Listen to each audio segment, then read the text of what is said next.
Hola, buenas tardes a todos. Buenas tardes, Javier. Hola, ¿qué hay? Buenas tardes, Jordi. ¿Qué tal? Estamos con Javier Jiménez Barco y en la presentación de este segundo libro que publica con Diablo Ediciones dentro de la colección de cultura popular.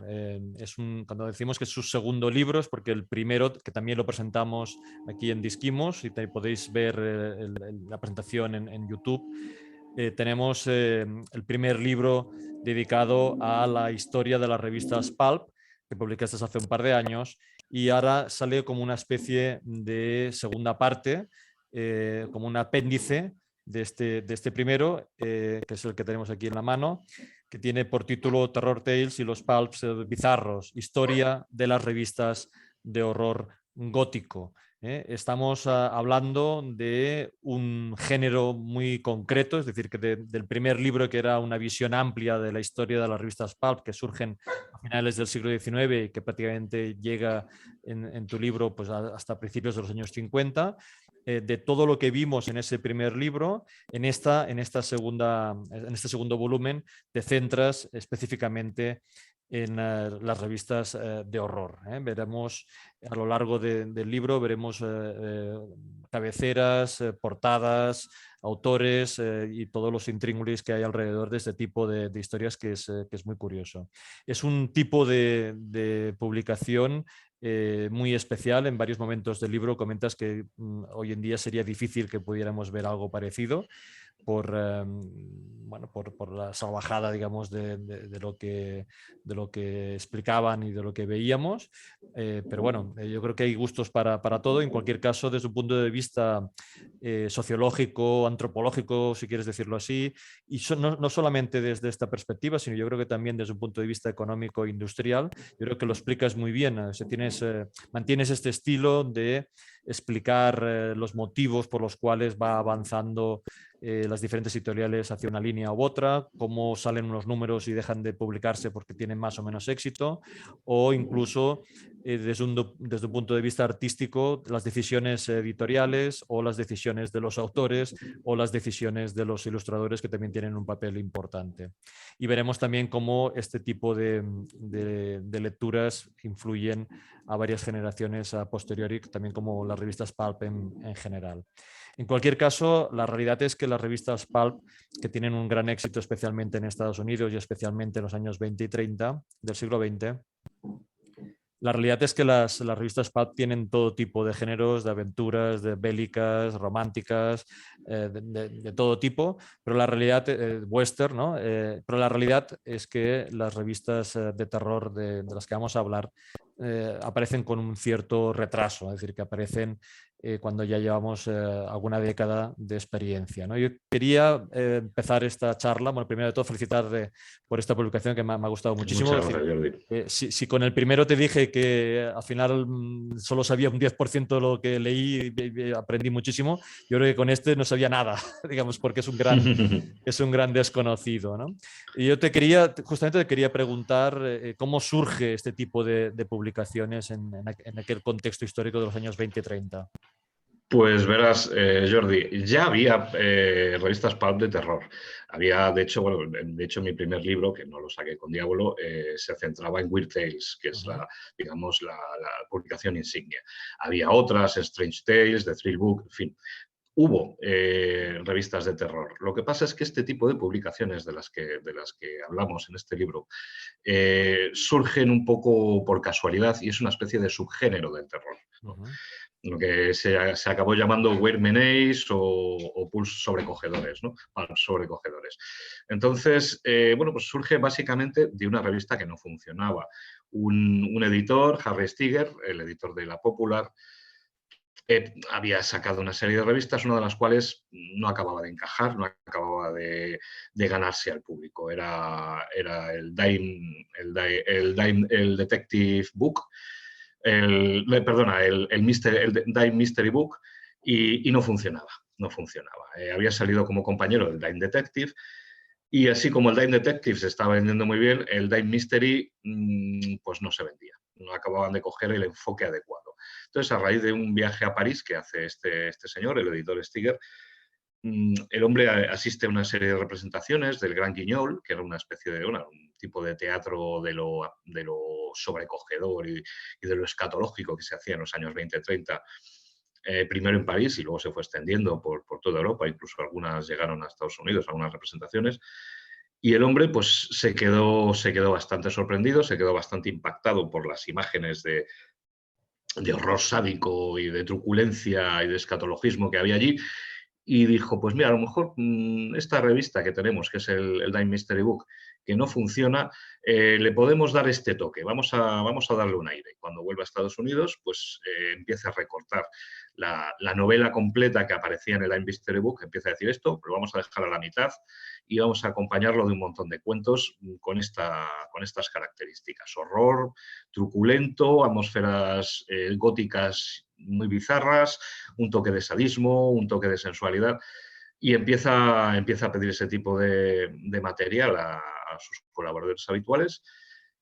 Quita el book del título, pasa a llamarse Dime Mystery Magazine, la revista, y con el nuevo enfoque pues fue un petardazo en el buen sentido, en el sentido económico. Tanto es así que al cabo de un año de estar subiendo de lectores, pues el editor, tras haber contratado un redactor jefe de su confianza, lanza dos revistas más, ¿no? Que es Terror Tales, la primera, y Horror Stories, la segunda, que eran prácticamente clones una de otra, pues salvo que bueno, pues había una diferencia de título, pero además es que al principio aparecían en meses alternos, es decir, bueno, en mayo una, en junio otra, luego ya no, luego se hicieron mensuales ambas, ¿no? Entonces se inicia de alguna manera una moda, un nuevo tipo de pulp de horror, no ya centrado en lo sobrenatural, o en el horror cósmico, como podría estar haciendo Lovecraft en Weird Tales, sino en algo más de estar por casa, que por lo general había una norma de que bueno, pues las amenazas aparentemente sobrenaturales tenían que tener al final siempre una explicación racional. Eso parece una tontería, pero amplió muchísimo el número de lectores. Es decir, muchos de los lectores a los que les parecía la fantasía, la ciencia ficción, el terror sobrenatural, les parecía algo demasiado estrafalario, demasiado estrambótico, porque existe mucha gente pues, que esas cosas no le entran. El hecho de que este terror, además de tener un toquecito de sadismo, que eso también atrae el morbo de la masa, ¿no? El hecho de que al final luego realmente no hubiera algo sobrenatural, sino tan solo una pátina, que luego te dabas cuenta de que era, pues bueno, lo que se suele llamar un Scooby-Doo, ¿no? Que el monstruo al final le quitas la careta y es el viejo bueno, Cho disfrazado. Sí, te hace la historia verosímil. Efectivamente. Entonces, eso que a lo mejor a algún aficionado del terror clásico le puede parecer un poco frustrante al final, ¿no? Pues para lo que es el gran público no acostumbrado al horror, eso le resultaba una garantía, ¿no?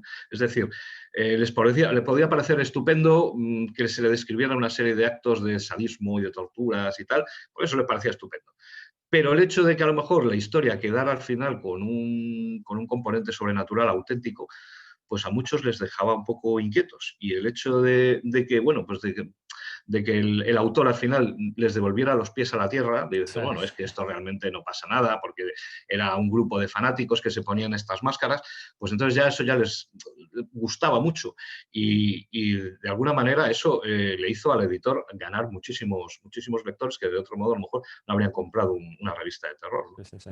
Eso que te decía hace un momento de tu esfuerzo de contextualizar las historias, estamos hablando del año 33, 34, 35, más o menos de lo que acabas de explicar. ¿Hasta qué punto la connotación económica, la crisis económica que está viviendo Estados Unidos? Recuerda que hay el crack del 29 en la bolsa, las penurias de mucha gente que tiene que prácticamente no tiene ni para comer.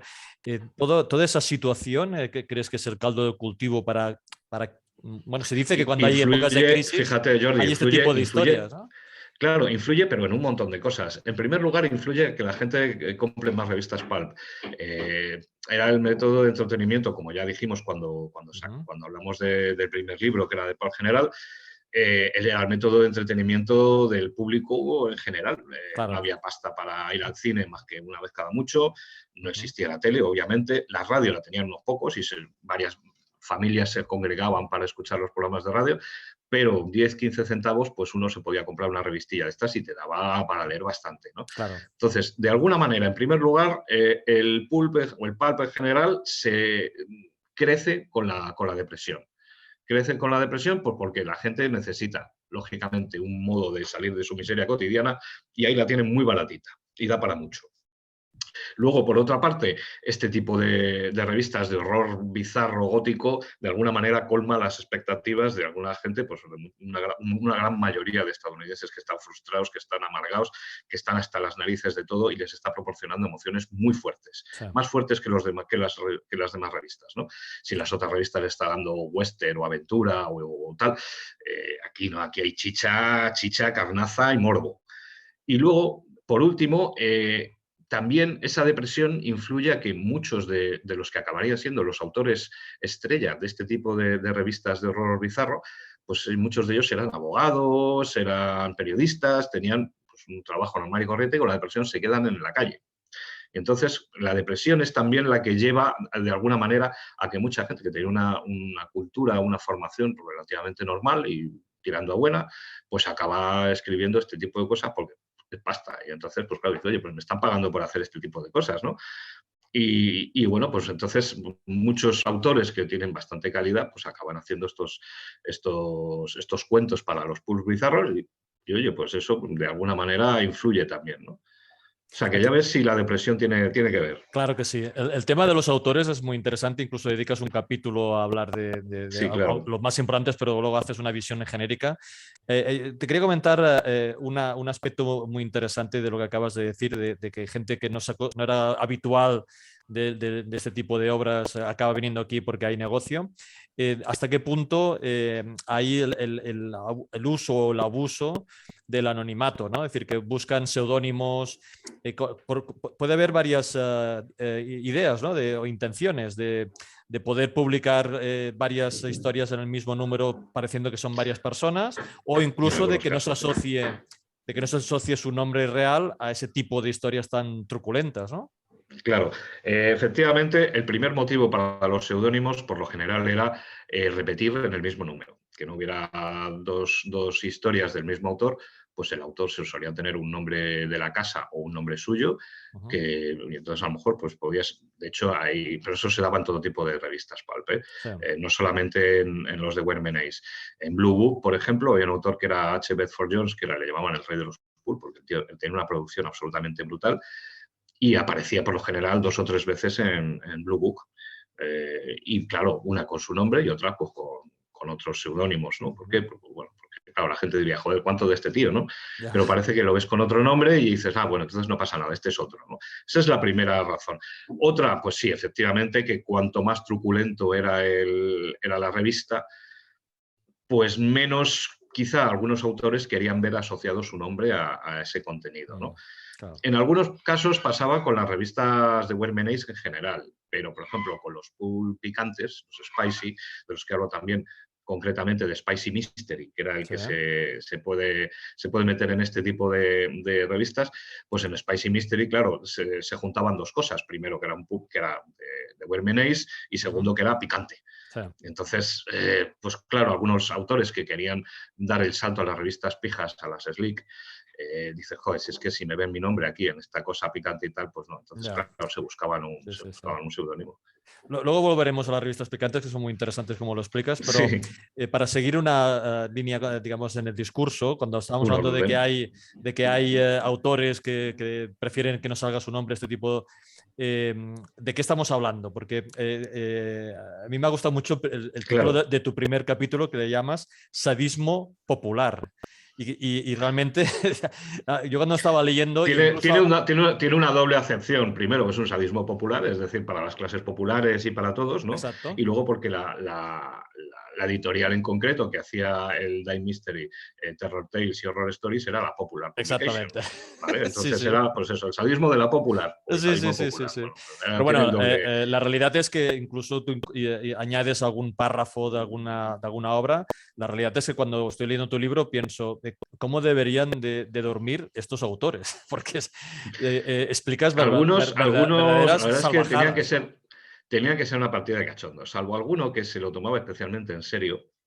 que son precisamente los que luego no se pudieron reciclar, cuando este subgénero del terror cayó, porque esto duró una década, nada Sí. más, del 33 al 41 o así, y esa es, digamos, la vida útil de los pulps de Wermenace.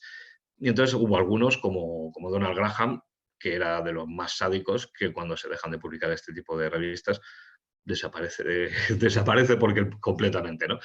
En cambio, otros muchos pues eran un poco todoterreno y muchos de ellos habían escrito cosas antes y siguieron escribiendo cosas después, pero de otro tipo. Y el que más, el que menos se recicló y ya está. O sea, quiere decir que básicamente eran profesionales. Decían, bueno, pues a ver, yo tengo que hacer unas... A ver, había este tipo de historias eran lo siguiente. Tenían que presentar una amenaza aparentemente sobrenatural, con bastante énfasis en el ambiente siniestro, macabro y tal. Los protagonistas tenían que ser hombres y mujeres corrientes, nada de superhéroes ni super detectives. Y evidentemente en algún momento dado tenía que haber algo de chicha, de amenaza de una muerte horrible, mutilación, tortura y tal. En ocasiones más explícito, en otras sencillamente más psicológico con lo que es la propia amenaza y tal. Y luego al final, efectivamente, la amenaza aparentemente sobrenatural debía demostrarse que a fin de cuentas era algo natural, ya fuera pues por una máscara, en fin, se demostraba todo racionalmente. Eso es un poco la limitación que tenía este tipo de historias. Pues entonces los que eran unos profesionales más o menos, pues dijeron, pues ya está, pues lo quieren así, pues yo hago esto. Y bueno, pues y ya está, como el que hace cualquier otra cosa, ¿no? Bueno, pues lo has explicado de forma suave. Digamos, todo lo que acabas de decir hay que añadir lo que serían las torturas de forma salvaje, ¿no? Claro, Quemar a la gente sobre todo viva. estaba encubierta. Cuando empiezan estas revistas, pues empiezan con una especie de sugerencia, de tortura y tal. Según van avanzando y el público va pidiendo, el editor se va dando cuenta de que les gusta la chicha, lo macabro y la carnaza y la truculencia. Y entonces va pidiendo unas imágenes cada vez más explícitas a los portadistas, ¿no? Y claro, ya solamente es ver la portada, lo que le van a hacer a esa pobre chica o a ese pobre chico, aunque por lo general eran chicas, dices, madre mía, o sea, a ver, por una parte dices, qué bueno, pero por otra parte dices, madre mía, o sea, menos mal que esto es de mentira, ¿no? Pero eso, quieras que no, vendía muchísimo. Durante los años ya 35, 36, 37, 38, el nivel de sadismo de ese tipo de publicaciones en las cubiertas sube muchísimo, Sí. hasta el punto de que unos ciertos sectores de la sociedad estadounidense pues empiezan a dar la voz de alarma, ¿no? Empiezan a decir, oye, esto voy a comprar el periódico y estoy viendo aquí unas cosas. Claro. Y bueno, Bueno, esto también lo explicabas en tu primer libro, que a la que alguien tiene éxito, al final todos le copian, ¿no? Entonces, claro, digamos, esto de efectivamente. pedir más carnaza, como dices tú, al final es porque hay más competencia y es a ver quién la Claro, hace más tienes que fuerte, subir ¿no? la apuesta, tienes que subir la Sí. apuesta, efectivamente, ¿no? Bueno, está claro, aunque la Popular empezó con estas revistas, bueno, pues intentó hacer una cuarta, que también lo comento en el libro, intentó hacer como su competencia directa, era el sello Thrilling, que no se llamaba así, pero todo el mundo lo llamaba Thrilling, porque todas sus revistas empezaban con la palabra Thrilling, que es algo así como excitante o emocionante. Pues la Popular dijo, pues vamos a coger la palabra thrilling de la competencia y vamos a poner thrilling mysteries. Y lo intentaron, pero claro, la competencia dijo, thrilling es para nosotros. Incluso les demandó y el juez dijo, no, estos señores, aunque no consta en ninguna parte, tienen la exclusiva de la palabra thrilling en los títulos de las revistas. De modo que ese cuarto título que intenta sacar la Popular se queda solamente en un número. Y un par de meses más tarde, pues efectivamente el sello Thrilling saca Thrilling Mystery en singular. Y es de alguna manera la primera gran competencia de las revistas de la Popular. Tiene un poquito menos de sadismo encubierta, un poquito menos. La sugerencia de sexo o de temas medio eróticos se reduce casi drásticamente con este sello, pero por contra se cuenta con autores bastante solventes, ¿no? Gente muy buena, tipo Robert Howard, Henry Kuttner, Jack Williamson, y eso hace que digamos, los argumentos estén un poquito más trabajados que las historias de la Popular, ¿no? Que a lo mejor eran más directas, eran más cañeras, entraban directamente en el cerebro, pero una vez que te las terminabas de leer decías, pues, qué tontería, ¿no?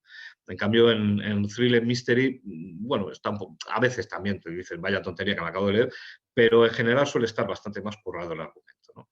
Y es un poco la competencia más fuerte que tuvo. Pero, no, por supuesto, tuvo un montón, ¿no?, de revistas, ¿no? Salen muchas de corta vida, que también comento, las revistas pues, que tuvieron una vida un poquito más breve, ¿no? Pues tienes Mystery Adventures, que era un poquito una revista híbrida, porque tenía un poco de todo.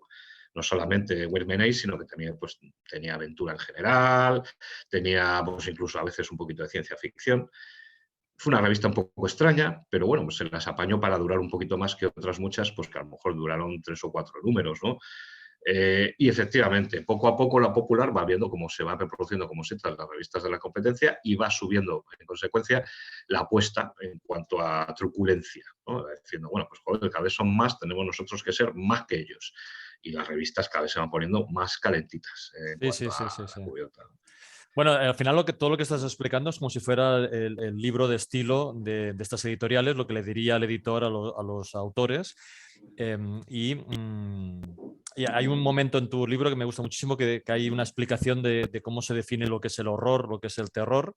Sí. Pero aún me gusta mucho más cuando entras en el capítulo de revistas eróticas, que hay una frase que me la he apuntado aquí porque me ha gustado mucho. Bueno, esto es tuyo, ¿eh? La frase que dice, tiene que haber sugerencia de fornicio. Sí. pero sin que sea explícito. Es decir, que digamos, puedes explicar con detalle una tortura, pero la parte, digamos, sexual tiene que ser una elipsis. Efectivamente. Tiene que ser una elipsis, Sí. Porque la gente se tiene que imaginar de hecho, lo que pasa. las revistas Spicy, que es las revistas picantes, que trataba el tema en general en mi primer libro, pero en este en concreto, pues hablo de Spicy Mystery, que es la revista picante que se puede meter, digamos, en esta denominación de pulps de horror gótico, ¿no? Sí. Spicy Mystery, pues sí, era un poco como estas primeras revistas de las que estamos hablando, solo que además añadía pues algo de chicha en cuanto a erotismo. Pero claro, es un erotismo de los años 30.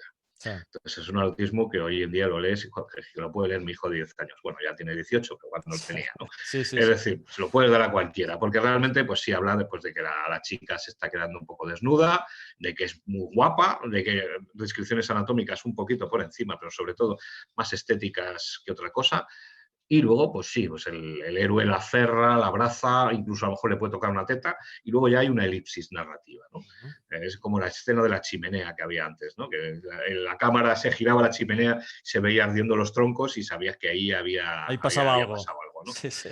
Y ya está. Y luego ya, pues, y luego estaban abrazados. ¡Ay, ha sido maravilloso, John! Y dices, bueno, aquí ha habido tema, pero no había realmente nada. O sea, no, era todo muy casto. Bueno, muy casto. Casto exactamente no es la palabra, pero muy inocente. Bueno, pero el tema entre la diferencia entre pornográfico y erotismo y tal, Claro. a mí me ha parecido muy bien la forma en que lo has explicado. Incluso, eran muy simpáticos. Yo tengo bastantes de esos de Spicy Mystery, tengo bastantes, y pues eran muy simpáticos. No entraban en tanto sadismo como, por ejemplo, los de Weird Ace de la Popular, aunque de vez en cuando pues si había sus latigazos o alguien le marcaban o algo así, ¿no?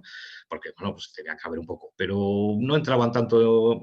Era, ¿cómo te diría yo? Era bastante equilibrado, ¿no? Era bastante equilibrado. Y como había un montón de autores que eran bastante buenos, aunque aparecieran con seudónimos, pues en general, pues la verdad es que te lo pasas. O sea, las historias no están mal, ¿eh? Las historias no están mal, las de Spicy. Bueno, incluso comentas que en las revistas que tú has recuperado de la época hay párrafos subrayados, ¿no? Que son justamente los que llevan al clímax, ¿no? Al clímax sí, erótico. Efectivamente. Yo en algunas de las revistas Spicy que tengo, sobre todo en Spicy Adventure, a lo mejor era por el lote que me vino en aquella ocasión, sí, hay gente que tiene marcadas las partes picantes para ir directamente a... para una relectura en el futuro. Para una relectura después en un momento especial, ¿no? Como digo yo. Pero aquí también hay una característica interesante en estas revistas, que hablas de que hay personajes que son recurrentes, ¿no? Que hay como series, ¿no? Sí, efectivamente. Que no era lo habitual. En las primeras revistas de Weird Ace, por un motivo más o menos evidente, no había series de personajes ni personajes recurrentes. Porque, claro, cuando tú te estás leyendo que le va a pasar algo horrible a un tío, pero sabes que es una serie de personajes, dices, mira, al final no le va a pasar nada porque el mes que viene va a haber otra historia de este señor o de Claro. esta señorita, ¿no? Sí, sí, sí. Entonces, claro, de alguna manera te quita dices, no, si no le va a pasar nada, si no le van a matar. Entonces, claro, en ese sentido, Roger Sterrill, que era el redactor jefe de Harry Stiger, pues le tenía dicho a los autores, no quiero series de personajes. En cambio, por ejemplo, efectivamente, en Spicy Mystery, pues hubo series de personajes. En general, en todas las revistas Spicy, en todas las revistas picantes, había series de personajes. Y eso está muy bien porque era una característica más de las revistas Pulp. En las revistas Pulp en general, cuando tú dabas con un personaje que funcionaba, pues sabías que ibas a poder seguir con ese personaje un montón de tiempo, que la gente te iba a pedir más. Está muy bien porque para el autor ya se ha creado una serie de personajes, un universo literario más o menos coherente y lo aprovecha pues una serie de narraciones. Y para el lector, pues es muy cómodo. En primer lugar, porque el personaje le gusta y lee más sobre él. En segundo lugar, porque no se tiene que empapar del universo de ese personaje porque ya lo conoce. Entonces resulta familiar. Y eso te vale para todo. Se Para puede ir West. más al grano, digamos. Efectivamente, te vale para todo, para western, para fantasía, o sea, lo mismo, yo qué sé, el llanero solitario, Conan o Tarzán. Claro. Ya Sí, sí. conoces al personaje y quieres leer más, ¿no? Y ya te digo, las revistas picantes eran las únicas que efectivamente tenían series de personaje. Por lo tanto, Spicy Mystery, que es de la que hablo, pues sí, tuvo tres series de personaje. Bueno, la de la anguila pasó un poco de refilón, que es una especie de aventurero y tal, pero las del Dr. Zarkov y la que hizo luego Víctor Rousseau, pues también, pues bueno, pues aparecieron y fueron series de personajes que más o menos se aparecieron solamente en Spicy Mystery. Y eso, pues yo creo que es la única serie de personaje que hay en los Pulps bizarros, salvo quizá uno que apareció en Dime Mystery, que es La maldición de los Harcourt, pero claro, no es exactamente una serie, sino que era una especie de historias autoconclusivas que estaban relacionadas con una maldición familiar y cada historia pues, se desarrollaba en un momento diferente de la historia y con protagonistas diferentes, con lo cual, bueno, de alguna manera era admisible, ¿no? Ya. Era admisible porque los personajes, los protagonistas podían morir de una historia para otra, ¿no? Entonces, más o menos, pues bueno, le dejaron hacerla, ¿no? Bueno, Pero es la única, que yo sepa. Bueno, en cualquier caso, estas historias más picantes aparecen, digamos, al cabo de unos años y es una mezcla ya explosiva digamos, de las críticas que ya había de la parte gótica si encima, y de terror, y si encima y sádicas, si encima le metes más erotismo. Claro, Esto se hace efectivamente un los cóctel guardianes de la moral, que en ahí, Estados Unidos ahí. siempre han sido pioneros, ¿no? A la hora de guardar por nuestra moralidad y tal. Pues fíjate, si en las revistas en las que te metían torturas en la portada, pues lógicamente o no lógicamente hicieron que mucha gente reaccionara violentamente ante ese tipo de cosas, pues si encima metes chicha, metes pornografía, según pensaban ellos, que ya te digo yo que no era así, Sí, sí, bueno, pues sí, ya sí. Son los defensores eh, de un de la puritanismo, moral y ¿no? de lo correcto, ¿no? Sí, Sí, sí, sí. bueno, ten en cuenta que descienden de puritanos, Sí. es una sociedad que desciende de puritanos y de alguna manera u otra siempre les acaba saliendo esa vena que llevan ahí genética, ¿no? Sí, sí, sí, sí.